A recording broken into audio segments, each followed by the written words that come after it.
Good morning, I'm Mike McLaughlin with Hydrotex. We are here in Imperial, Nebraska today with Delbert Bussell of Bussell Farms. Delbert, his sons and grandson represent second, third, and fourth generation farmers. The Bussells farm approximately 6,000 acres of corn, beans, and wheat, with 3,500 of those acres under center pivot irrigation. On today's episode, we are partnering with Delbert to learn about how to properly lubricate a center pivot irrigation system. That's all coming up on this episode of LubeInsight by Hydrotex.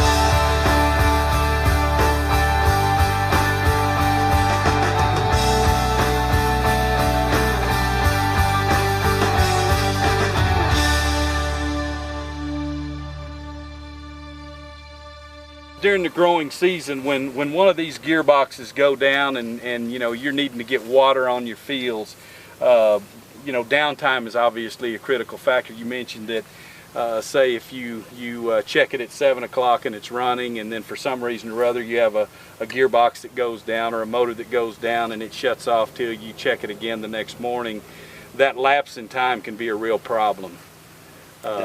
Definitely. And actually changing one of these gearboxes out in the field when it's been running, where you obviously have water and you have mud, so you have to contend with actually taking a replacement gearbox out there through the field, through probably maybe sometimes tall corn or other crops. So you have to take in a new gearbox. You have to take in a jack and a block to put the jack on, because obviously the ground's wet and muddy. You have to jack this tower up, and then you have to have the tools to take this wheel off so you can actually replace the gearbox. Correct. So and obviously you can't drive out to that sometimes. You have to actually manually carry that in. And you were saying, how far is it from here to maybe a middle tower on one of these? You're talking about how far? The middle tower on this particular system is 1/4 of a mile to it. So it's a long ways to carry that. So yes, there's some serious pain involved in changing one of these out during the season. It's more than you realize, because you're not walking on ground like we're standing on here. You're walking in mud. And you try walking in mud carrying something, it's just not as easy to do. Yeah, 80 or 90 pound gearboxes, jacks, blocks, right, tools, it's a lot of work. It's a pain. Plus, plus the fact that you really need it to be running and putting water on the crop. Correct. Certain times it's very critical. It's very critical. So Delbert, when you come out at the beginning of every season to do your normal maintenance on, say, particularly this particular tower or any tower, one of the things you come in and do is you're going to check air pressure in your tires. Is that correct? Correct. Okay.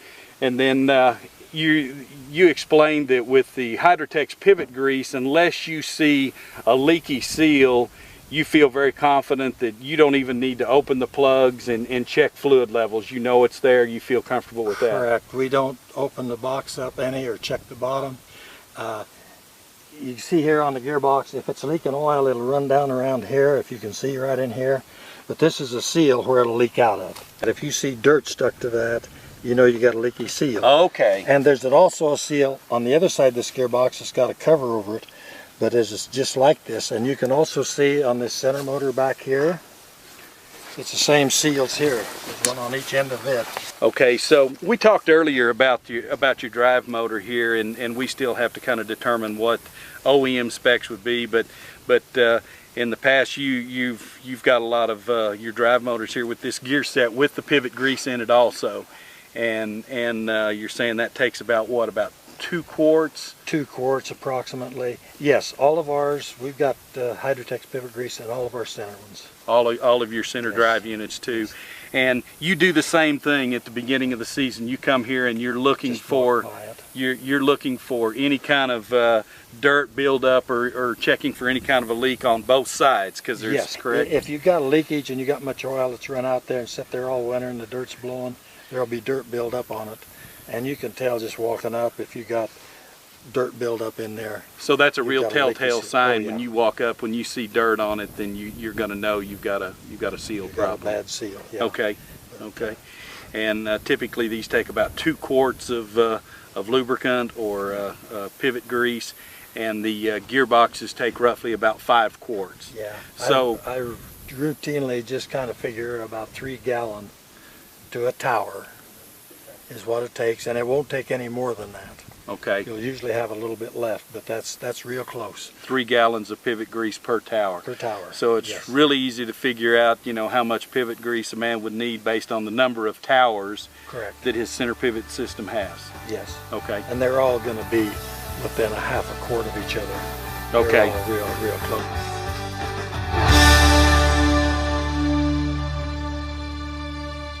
Okay, Deborah, we're out here on the very end tower on one of your pivots, and this is a particular gearbox that you have scheduled to do maintenance on at this time. And so kind of walk us through, you know, the steps that you have to go through to change out the lubricant in this particular gearbox. Well, first thing you've got to do is you've got to drain the box out. Now, I've already done that, as you can see, because it takes a while for the old oil to totally drain out. I like to pull the plug and leave it out overnight.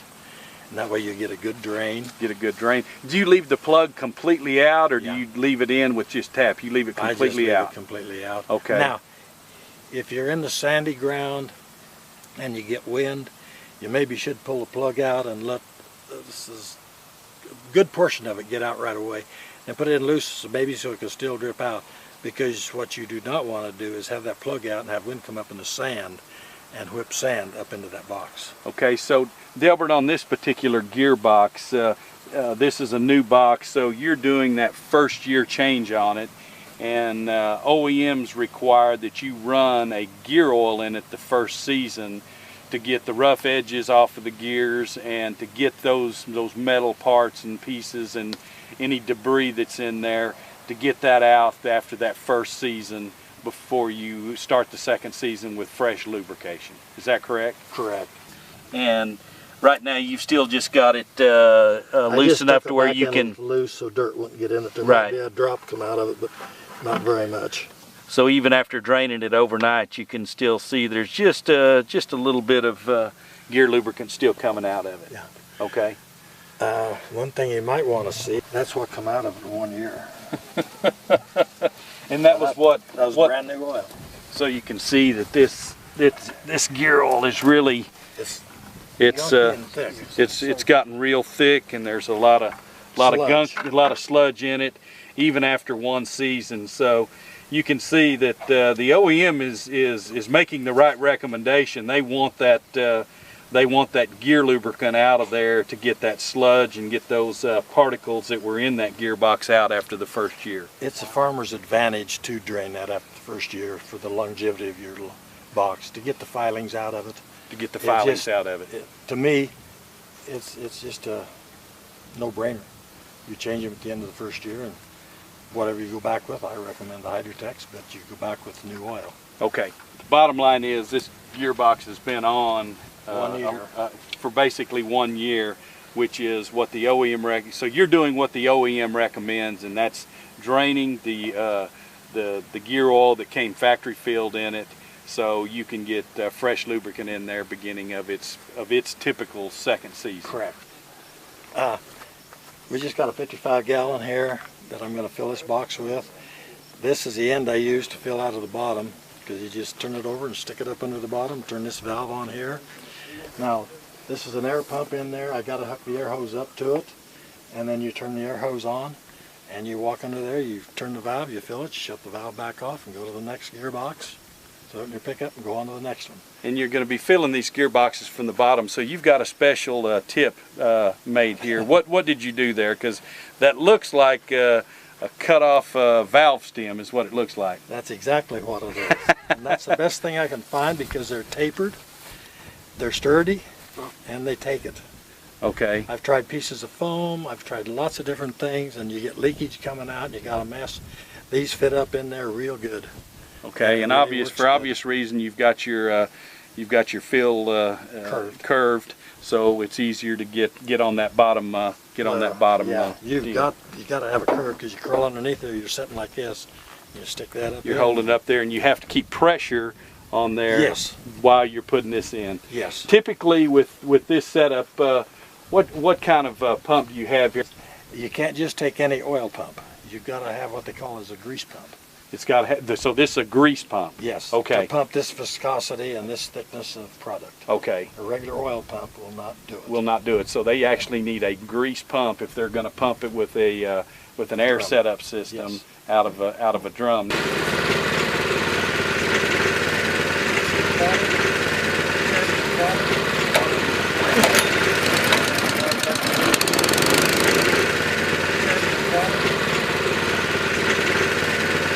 That in there. Turn the valve on. One thing you want to do before you pull that out from the bottom is stick your plug in the top, and that'll help make an air lock so it does not run out as fast. You're supposed to do a lot better job. I haven't done this for a while. It took a while to get that plug in. Mike cleaned all the dirt off of it, and I couldn't get it to start in. Now I'll open this up, and then you can film the grease. It's actually how full it got in the box. You'll be able to see it. Okay.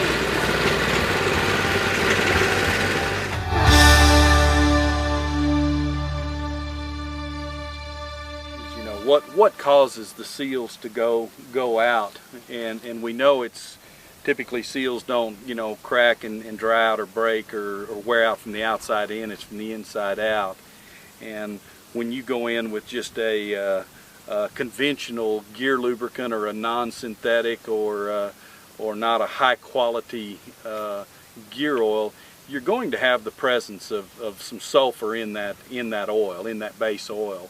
And when you have condensation, which you're going to have with water, and you have oxygen, you have the presence of sulfuric acid in there, and that working on your seals typically is going to cause you some problems in the future. Whereas when you go in with a full synthetic product that starts out with basically a pharmaceutical grade base stock oil to begin with, you just don't get nearly that acidic action in there that tends to cause those seals to go out. I mean, would you agree with that, or yes. Elaborate on it a little bit? No, you're correct on that.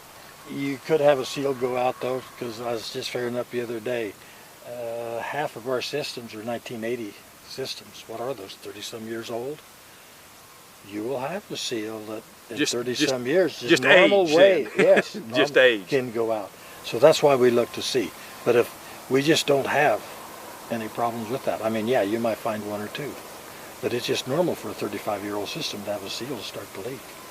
The main benefit that I see with the Hydrotex grease is, and when we go to this other system up here, we'll show you on that. That shaft, even if the oil level gets below the top of that shaft, that top of that shaft will still be covered with grease, and it'll sit there all winter. The next spring you go out and pull that cover, and it is still covered with grease. Now that means that bearing that sticks up higher than that shaft has got grease on that shaft, on that bearing. And a lot of times the main problem in one of these, the bearing will go out in the end, and we don't have it now, but used to have, you get a drop of condensation on top of that bearing in the winter, and it sits there for 6 months, and it rusts a little bit. When it starts running, that will take that bearing out. And with the Hydrotex grease in there, these boxes, I can't do it. We'll go to a Valley one that you can pull the top on, and you can see the gears and that down in there, and you can see what I'm talking about with it staying on there. I'm taking the lid off of the box now, so you can look down inside of the Valley box so you can see what the grease does down in there. So this is a Valley gearbox that's had the Hydrotex pivot grease in it. Do you have any idea how many years this has been in here? This pivot was put in 2002, I believe. So it's had pivot grease since 2003. So it's probably been changed one time? One time. So this would be the second round of Hydrotex pivot grease in it. So see, this in here now has been in there probably. So by taking this top off of this gearbox, we're actually going to get to see right down into the worm gear set. Is that correct? Correct. Now, when I told you that looked a little funny, this is the one that went through and stood underwater for at least 3 or 4 days.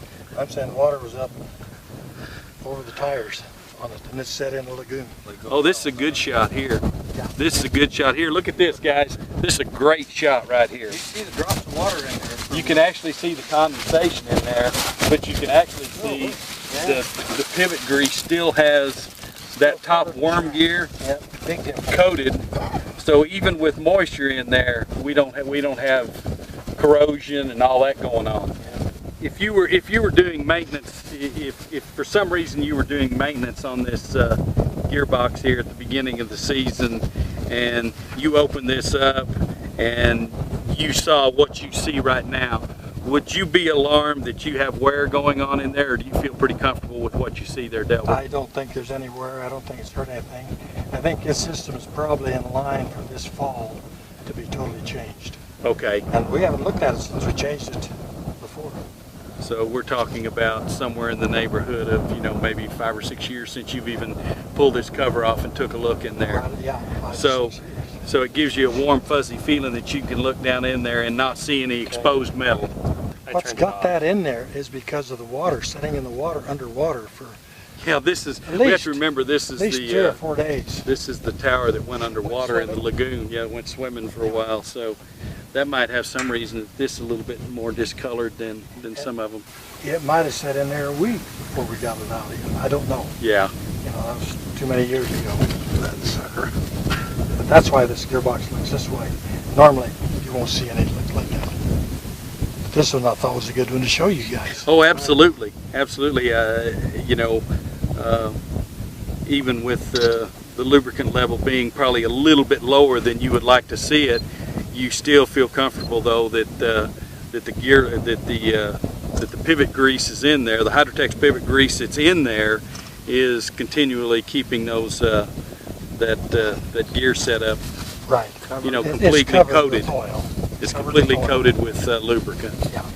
We appreciate Delbert giving us the opportunity to come and learn something today. Delbert has been a Hydrotex user for, gosh, how many years now, Delbert, have you used Hydrotex? 25 or 30. 25 or 30 Long years. time. Well, we appreciate your patronage, and we appreciate the opportunity to come out here and learn from our customers. We found that that's the best way for us to share information with other customers and help our sales force become more efficient at being lubrication solution partners with the ag producers all over the United States. So, Delbert, thank you so much.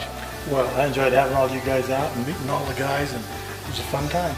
Be sure and check out hydrotexlube.com for more information on what we learned today on this edition of LubeInsight, sponsored by Hydrotex.